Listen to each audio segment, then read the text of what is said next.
Since the new Batman anime is coming out this week, I feel this is the best time to talk about the original Japanese Bat hero, Golden Bat.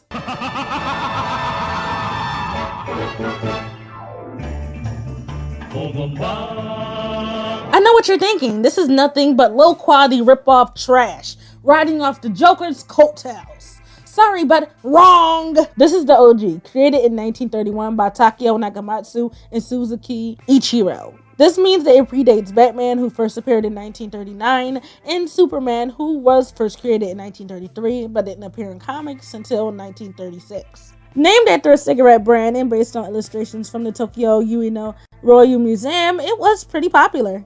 First appearing in a kamishibai, for the people who don't know, kamishibai translates as a paper play. It is a form of theater done with paper.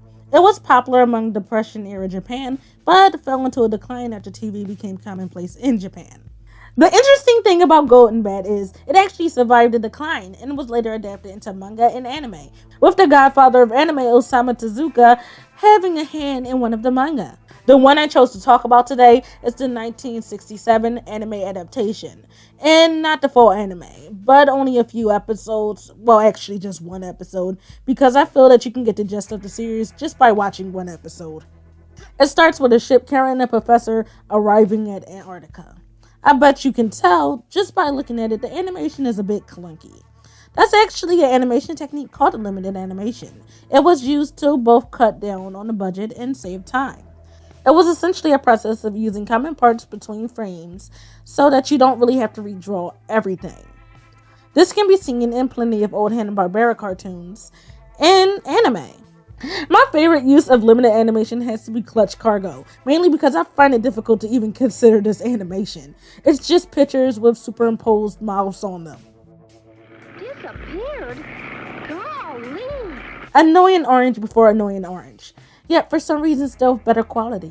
I recommend checking that out, just for the lulz. Anyway, after that scene, we quickly see the monster destroying their ship, and we get to see the big bad, Dr. Eric Natsu, to further his experiments with his giant hand.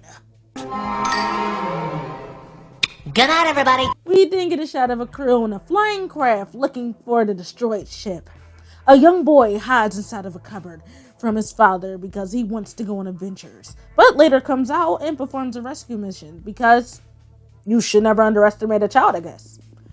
Natsu sees them and chooses to destroy them because he doesn't know who they are.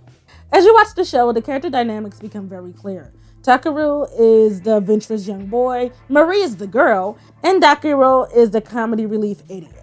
This may seem simple, but this was a very simple show. This was back in the day where you could call anime cartoons and you wouldn't get a group of angry weeds trying their hardest to prove your statement false before getting upset and calling you names. Sorry, I had a bit of a flashback. It is a goddamn cartoon. Accept it! After the ship starts to overheat, they land in an unknown abandoned place, which Marie assumes is Atlantis. They get attacked by the hand, but this time they're saved by Golden Bat. Yes, a skull. That's what I first think of when I think of bats. Anyway, he kicks the hand's butt, or whatever hands have for butts. And it ends with them all waving and praising him for what he did. This anime is amazing. Don't get me wrong, the animation was poor. I understand the technique and the reasons it was used, but it doesn't really excuse it looking choppy and overall bad at times. The story was also poor, but that was more or less due to it being a product of its time. And for the most part, it was fine. I can see it being remade today with a little bit more personality and a little bit more focus and being pretty awesome. It reminds me of Astro Boy, but not really as good. It's kind of like if Astro Boy is Death Note, this is Mirai Nikki. A show you can find merit in, but it isn't really as good as the other one. But as a whole, I did enjoy it. It was a blast from the past. Not my past, because this came out before even my mother was born, but somebody's past, and that's just amazing. The older animation technique is choppy, but it has its own charm. The story, although slow and silly at times, was still capable of keeping my attention and was for the most part entertaining. And it was, in its own right, pretty awesome. I mean, really, the fact that it actually kept continuity was awesome to me. I'm going to be honest, I can't call this a masterpiece, but I also can't call it trash. This anime is quite adequate. It's entertaining, and I could see myself watching this as a kid with no real problem. It's an awesome show. Sure, it's dated, but that's a good thing. So I do recommend it.